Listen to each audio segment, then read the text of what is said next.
Bonjour à toutes et à tous, j'espère que vous allez bien. Aujourd'hui, je vous propose d'analyser Hyperliquid. Pour analyser cette crypto-monnaie, je vous propose dans un premier temps de faire une petite présentation de Hyperliquid. Ensuite, nous allons parler de la tokenomique. Nous parlerons éventuellement des flux qui peuvent arriver sur cette crypto-monnaie.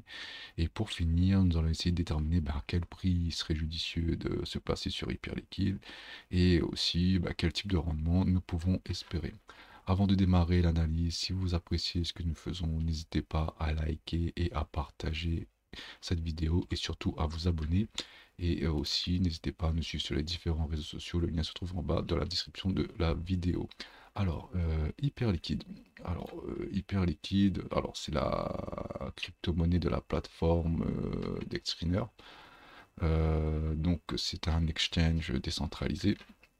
Donc on va dire l'avantage d'un échange d'un exchange décentralisé, c'est en fait on s'affranchit un peu de toutes les nouvelles réglementations qui y a en ce moment, notamment pour les Européens, la réglementation MiCA. Donc c'est assez intéressant. Alors Hyperliquid c'est un layer 1, hein.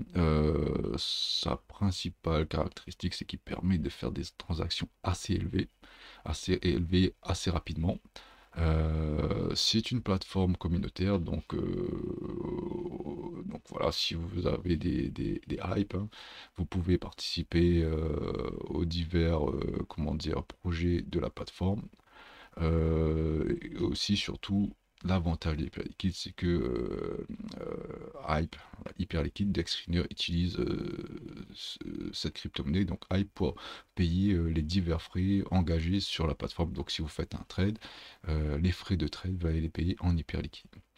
Et chose hyper intéressante de la part de cette plateforme, c'est que tous les revenus générés de par les échanges sur la plateforme, les trades, etc., ces revenus générés sont réinvestis directement dans Hyperliquid, donc dans Hype. Donc si on parle d'une action, par exemple si on prend l'exemple d'une action classique telle que Apple, pendant longtemps, eux, ils ont utilisé leur excédent de trésorerie pour acheter des actions Apple ce qui a fait que l'action Apple c'est mieux apprécié dans le temps.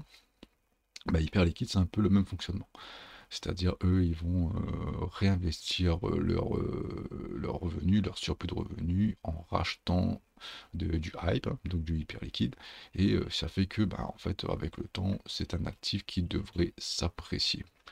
De plus, qu'est-ce qu'on peut rajouter de plus sur Hyperliquid? Donc, alors, Hyperliquid, si on regarde un petit peu sur CoinMarketCap, donc le temps que ça la page se rafraîchit, bien sûr.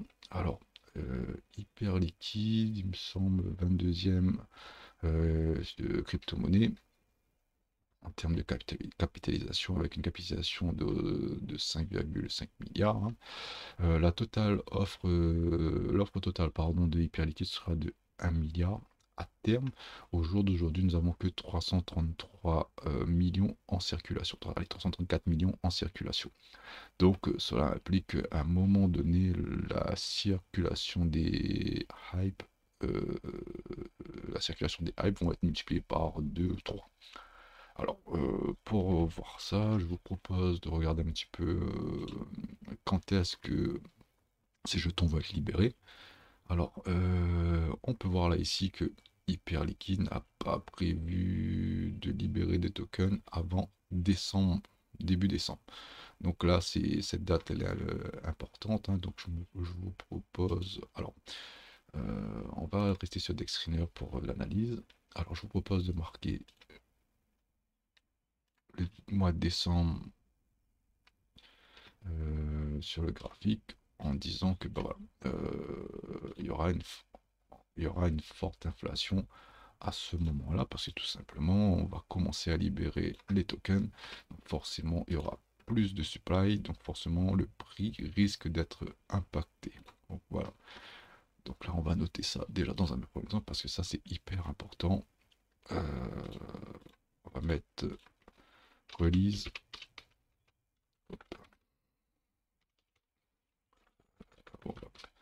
On va mettre inflation token. Voilà, donc là, à ce moment-là, on va passer de 310 millions à 316, puis le mois d'après 323, 330, 340, ainsi de suite. Donc en grosso modo, on va prendre 10 millions de tokens tous les mois supplémentaires à partir de décembre. Donc ça, c'est une information hyper importante.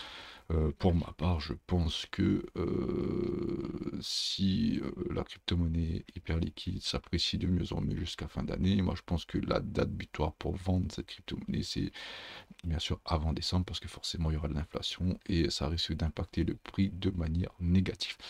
Enfin, c'est ce qu'on pense là. Après, ça se trouve, la plateforme elle est assez solide, ça se trouve, ça n'aura aucun impact sur le prix pendant la première période, mais par contre, quand on va commencer à voir, on va arriver en 2027, bon, après il faut voir si la plateforme est encore là jusque-là, bah là, pour le coup, l'inflation sera hyper forte, donc moi je pense que vendre cette crypto-monnaie aux alentours de fin novembre, début décembre, si ça s'apprécie, c'est plutôt une bonne stratégie. Donc c'est la raison pour laquelle je me suis permis de noter ça sur le graphique dans un premier temps. Ok. Ensuite, qu'est-ce qu'on peut dire sur Hyper Liquide? Alors, Hyper Liquide, si on regarde un petit peu les revenus générés par Hyper Liquide, donc on va voir en fait si cette plateforme génère de l'argent. Moi, je dirais comme ça, à première vue, oui. Parce qu'en fait, les plateformes d'exchange de crypto-monnaies ben, génèrent de l'argent justement ben, par les divers échanges d'achat, revente de crypto-monnaies. À chaque fois, ils prennent des feeds et forcément, ben, ils ont des revenus quand même assez réguliers. Alors maintenant, si je regarde les revenus, donc là, on peut voir que les feeds, c'est aux alentours. Allez, là, on est en weekly, donc en semaine, donc c'est aux alentours de 6, 13. Il y a eu un gros pic en début d'année, je dirais, voilà, en novembre, là, on a eu un petit run sur c'est les crypto-monnaies. Donc là, on a eu quand même 94 millions de feeds générés en une semaine, ce qui est quand même assez considérable. Bon, bien sûr, beaucoup moins que Binance, bien sûr. Et puis, si on regarde en termes de revenus, bah, Hyperliquide, ça génère, allez, en moyenne, allez, entre 4 et 10 millions par semaine. Donc, c'est une entreprise qui fait des sous, donc ça veut dire que c'est une entreprise assez solide, qui génère des sous, donc fatalement, j'ai envie de dire, le prix de Hype de Hyperliquide devrait s'apprécier de mieux en mieux dans les quelques mois qui viennent, notamment si on a un petit run sur les crypto-monnaies, sur le Bitcoin de manière générale, parce qu'en fait c'est sur cette plateforme qu'on va venir bah, acheter et revendre des crypto-monnaies ou trader sans pour autant à être soumis aux différentes réglementations, notamment en Europe avec MiCA. Donc ça c'est plutôt positif. Je vais noter quand même quelques trucs. Alors, on va mettre mettre ça en blanc. Donc, hyper liquide. Hype. Donc, on a dit euh, plateforme d'échange des crypto-monnaies. DEX, donc décentralisé, sans KYC. Donc, ça, c'est plutôt pas mal parce qu'en fait, quand on est dans la crypto, en fait, c'est ce qu'on recherche, ça un peu entre guillemets l'anonymat. Hein. Bon, voilà, faut pas avoir peur de le dire. Donc sans KYC, et qu'est-ce qu'on a mis aussi décembre 2025, libération de token.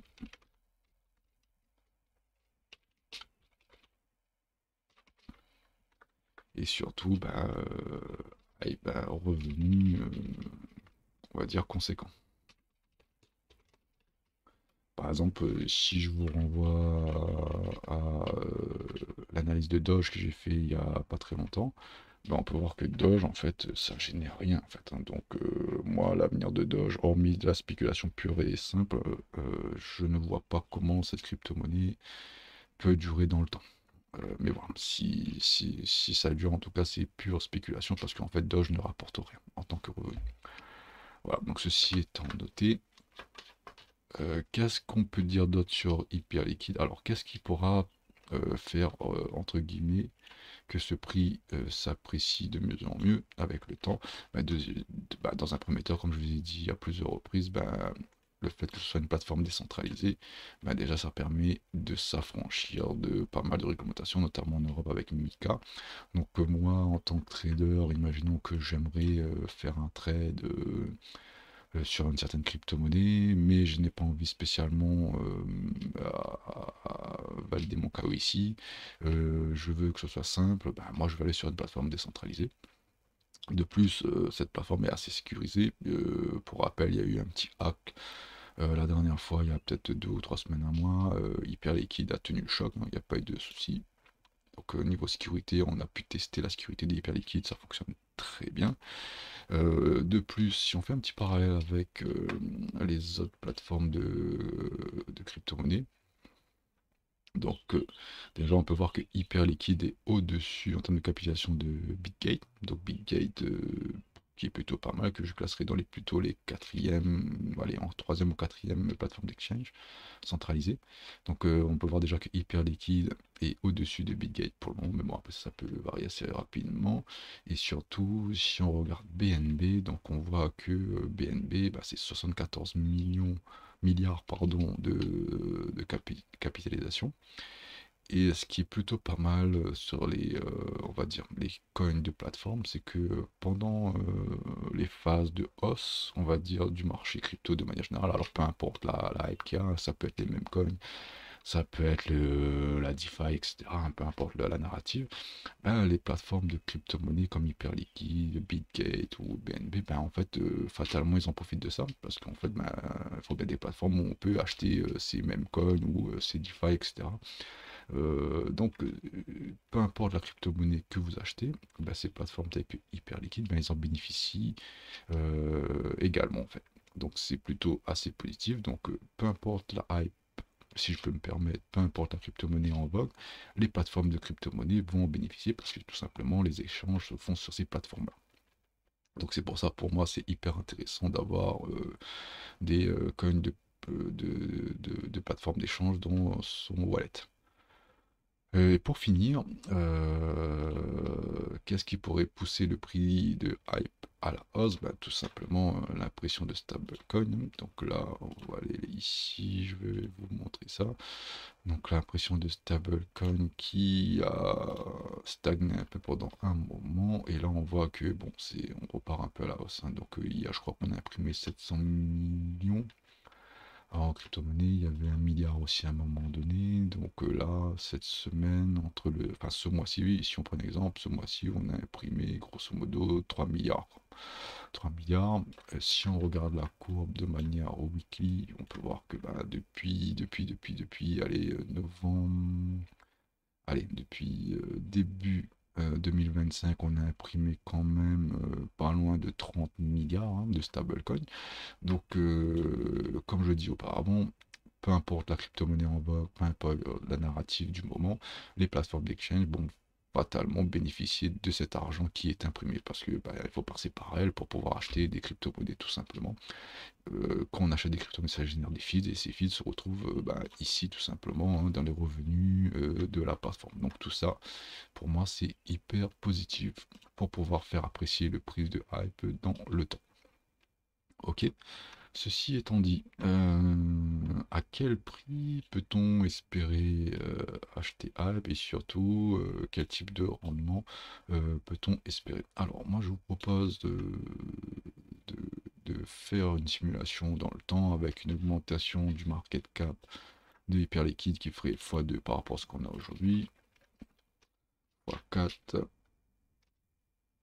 et x6, hein, en sachant que tout à l'heure en regardant la capitalisation de Binance par exemple, bon, on peut voir que 64 milliards, 74 milliards pardon, et nous, bah, Hyperliquide, on est uniquement à 5 milliards, donc si Hyperliquide fait ne serait-ce que la moitié de,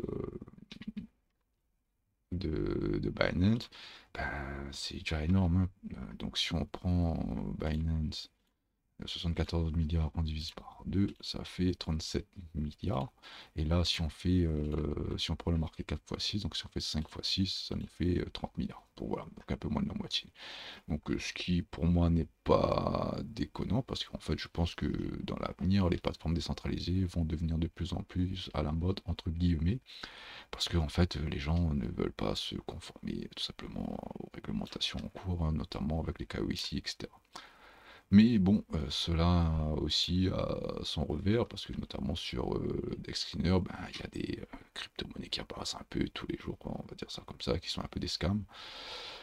Et voilà, donc c'est un petit peu le danger, mais par contre, si vous voulez trader sereinement sans avoir à faire votre KYC, etc., bah, les plateformes décentralisées sont une bonne option. Ok, donc, alors si on fait un market cap x2, donc on va prendre aujourd'hui le market cap, il est de 5,50 il me semble, si je dis pas de bêtises, donc hyper liquide, voilà, les 5,50. Donc on prend 5,50, on fait x2 et on va diviser par le nombre de tokens en circulation au jour d'aujourd'hui, donc 310. Divisé, donc c'est des millions, on va passer comme ceci. Donc ça nous donnerait un prix de hype aux alentours de 35 euros. Hop, mettez ça. 35 dollars. Donc 10 euros, c'est des dollars. Alors maintenant, si on fait un market cap x2, donc on va x4, pardon, on va prendre 5,50 qu'on va multiplier par 4.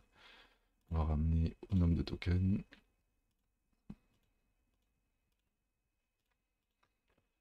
Donc ça fera 70 euros. Dollars, pardon, décidément. Et je vais finir avec un market cap x6, donc 5,50 x 6,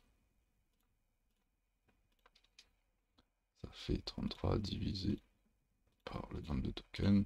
Donc vous voyez bien que là le nombre de tokens est hyper important, parce que là si on, au lieu de mettre 310 on met 500 par exemple, bah, vous allez voir que le prix va être dévalué.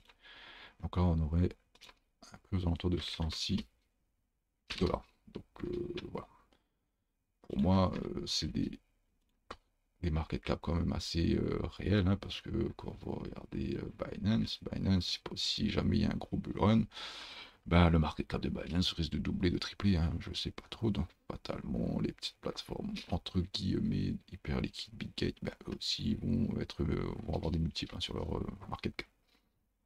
Ok, donc si on revient ici, donc voilà un petit peu les objectifs qu'on pourrait tendre dans un avenir plus ou moins proche, hein, moyen long terme. Maintenant, à quel prix acheter hyper liquide et quel rendement pouvons-nous espérer? Alors là, on va passer en daily, on va passer en weekly. Hop.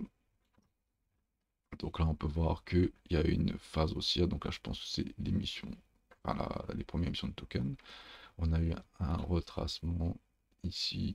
Si on prend la trendline, on a retracé tranquillement. Et là, en fait, on viendrait rechatouiller cette trendline. Donc, moi, pour moi, déjà, à partir d'ici, on confirmera si hyper liquide repart dans une phase haussière, ou si, tout simplement, on va faire un truc comme ça et on va continuer à baisser et revenir au point le plus bas de avril, ouais, plus bas de avril ici. Ou éventuellement, est-ce que, bah voilà, on pète la petite trendline et on va chercher des plus hauts. Donc là, c'est un petit peu là le point, on va dire un peu singulier, qui donnera un petit peu la suite à hyper liquide. Maintenant, si on passe en daily, bon, voilà, j'ai retracé la trendline. Ce qui est plutôt pas mal en daily, c'est que on est venu casser le dernier sommet ici. Donc là, on peut voir que en daily, il y a une tendance haussière qui commence à émerger. Donc là, on est venu, on a fait un beau W ici. Donc petit W plutôt sympa. On est venu prendre le plus bas ici et voilà, on a poussé. Maintenant, si le prix confirme cette hausse, on viendra pullback dans cette zone et éventuellement traverser cette trendline. Donc là, pour moi, ce point à 16 euros, à 16,77 $ est un point assez important, dans le sens où si on perd ça, parce que là, en fait, on est venu, donc on avait une trendline baissière et on est venu casser le dernier creux descendant ici, ce qui est pour moi un signal de retournement. On n'a pas respecté cette imbalance baissière ici. Je vais mettre un petit aimant. Hop. Ici, donc cette imbalance n'a pas été respectée. Donc c'est plutôt positif. Donc maintenant, attendez, je fais un petit peu de nettoyage par grande middle. Ok. Ça si je veux. Hop, hop, hop, hop, hop. Ok, bon voilà, c'est comme ça. Très bien. Donc là, on peut voir que sur la descente, on a respecté les imbalances ici. Cette imbalance a aussi été respectée.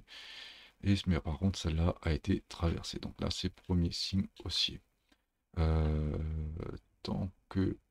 Il n'y a pas d'imbalance. Je pense qu'il y avait une petite imbalance qui s'est fait ici. Non, il n'y a pas d'imbalance. Mais tant que on respecte... Alors, on a réalisé ce qu'on appelle un breaker block. Hein. Donc, on avait un order block. On a dû travailler ça une fois, deux fois, trois fois. Et après, on l'a cassé. Donc là, on a fait... On avait un bloc qui a été traversé. Donc, c'est devenu un breaker block ici. Donc, pour moi, tant que ce breaker block tient... pour moi, il n'y a pas de raison que Hype dégrade, si je peux dire ça ainsi. Et on peut noter aussi cette imbalance. Là, je vais changer de couleur. Hop, ici, en vert. Donc, cette imbalance-là. Donc, ça, deux points d'intérêt ici. Donc là, si on maintient le breaker ici, mais par contre, on peut faire un petit tour dans l'imbalance et éventuellement, on maintient ce breaker et quand on repart, ça sera un énorme signe de force. Après, si on regarde un petit peu au niveau long terme, est-ce que les zones de rechargement ont été travaillées ou pas? Alors, je vais prendre un petit retracement de Fibonacci. Donc là, on a fait un petit run. Ici, et on est venu pile poil dans la zone de rechargement. Pour ma part, j'ai voulu racheter ici. Mais vu le contexte économique avec les taxes douanières de Trump, je me suis un petit peu abstenu. Mais bon, voilà, ça aurait été une excellente zone d'achat. Donc là, pour ma part, je vais essayer de surveiller le pullback de ce moment ici, ou éventuellement dans l'imbalance que je vous indiquais tout à l'heure. Mais là, ici, c'était une excellente zone d'achat, parce que c'était la zone de rechargement de Londres. Et elle a tenu parfaitement. Donc, franchement, ici, ça aurait été une excellente zone d'achat. Avec regret, je ne l'ai pas fait, mais bon, je pense que le marché me donnera d'autres occasions par la suite. En tout cas, moi, c'est un niveau que je surveille attentivement. Donc là, si éventuellement on vient retaguer ici, pour moi, voilà, j'essaierai de me repositionner parce que moi, sur Hype, j'avais pris quelques positions aux alentours d'ici, il me semble. Et voilà, j'aimerais renforcer mon achat à long terme dans cette zone-là parce que pour moi, Hype, c'est un projet hyper intéressant. Donc, si on revient dans cette zone-là, donc je pense qu'on va venir peut-être retaguer là, ici. Donc ici, pour moi, là, c'est des zones hyper intéressantes. Donc 16 $. Et aussi, je vais noter, allez, ici, les 13,77 $. Ça, pour moi, c'est deux zones sur lesquelles j'essaierai de me positionner personnellement. Maintenant, je vais indiquer les différents market cap qu'on a calculés. Donc là, déjà, on peut voir un market cap x2. On a déjà tapé. Hein. Donc on était ici, voilà, 35. Je vais changer de couleur. Peut-être pas bleu. Hop, donc là, c'est x2. On va mettre ça ici.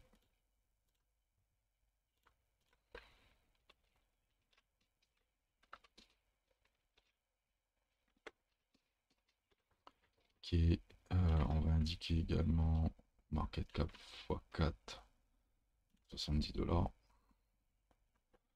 70 $, c'est un peu haut quand même, mais bon. Ici, donc là, c'est le market cap x4. Un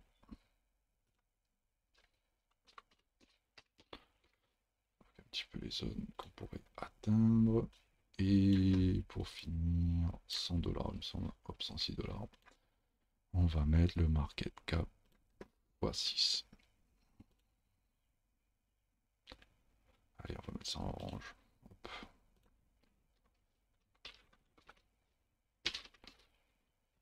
Donc là, même si on se positionne de manière un peu foufou maintenant, là, si je perdais à 5-6, ça envoie moins de plans. Donc là, si on va chercher un market cap x2, ce qui pour moi n'est pas déconnant, c'est-à-dire on viendrait retravailler la TH, ben on serait, voilà, on ferait un petit x2. Maintenant, si on attend un petit retracement, un petit retag de la zone de rechargement long terme, ouais, on peut viser un fois, allez, 150%.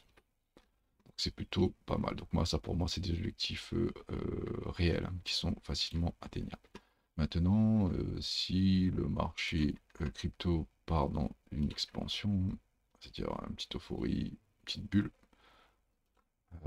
est-ce que je... Non, je vais pas mettre template ici, mais on va le faire, il n'y a pas de souci. Donc là, je vais mettre... hop, hop, hop, 1,61,8, non, il n'y a pas, bon, on va le mettre. 1,61,8, donc le chiffre d'or. Hein. Ok. Donc on va garder 2 fois l'extension ici, ça peut être plutôt pas mal. On va mettre celle-là aussi, et on va mettre 3 et 2, 61,8. Hop, ici, et éventuellement 4 aussi, et les 3. Donc voilà, donc 2 fois le chiffre d'or, 3 fois le chiffre d'or, 4 fois le chiffre d'or. Et aussi un petit chiffre que j'aimerais bien, c'est le nombre pi. Donc 3, 14. Donc là, c'est des extensions mathématiques. Ok, on va mettre ça ici et éventuellement un petit reverse, histoire d'avoir l'extension dans le bon sens. Hop, ici, et on va diminuer un petit peu l'opacité. Voilà. Ok, donc là, si on regarde un petit peu les expansions possibles, donc là, on peut voir que si on a une expansion de 2, ça correspond à un market cap x4. Hein. Donc, un peu trop de choses, je vais essayer d'enlever ça ici. Et si on va faire un market cap x6, bah là en fait on tombe sur le nombre pi. Donc voilà, donc là on est sur des expansions quand même mathématiques qui sont atteignables pour moi si le marché crypto part dans une euphorie. Si ça part dans une euphorie, comme je vous rappelle, bah, les plateformes d'échange bah, en bénéficieront forcément. Donc là, si on part un peu dans l'expectative, donc si on achète, si on retag la zone de rechargement, on l'achète ici et qu'on revend sur le chiffre d'or, hein, donc on pourrait faire un petit x2. Si on vend sur une expansion de 2, on serait sur un x3. Et si le marché part un petit peu en euphorie, si on s'arrête au nombre pi, ben là on serait sur une extension de x5. Donc voilà un petit peu les rendements qu'on pourrait éventuellement espérer si le marché part dans un bull run, une petite euphorie. Voilà. Donc pour moi un petit peu les zones un peu intéressantes où on pourrait revendre ce token. Ça ici. Et on va marquer ça ici. Donc là pour moi, zone hyper intéressante. Donc voilà, je n'ai pas plus de choses à dire sur Hyperliquid, j'espère que cela vous a plu. Donc comme je l'ai dit au début, n'hésitez pas à liker et à partager la vidéo et surtout à vous abonner. Et moi je vous souhaite une excellente semaine de trading et à la prochaine.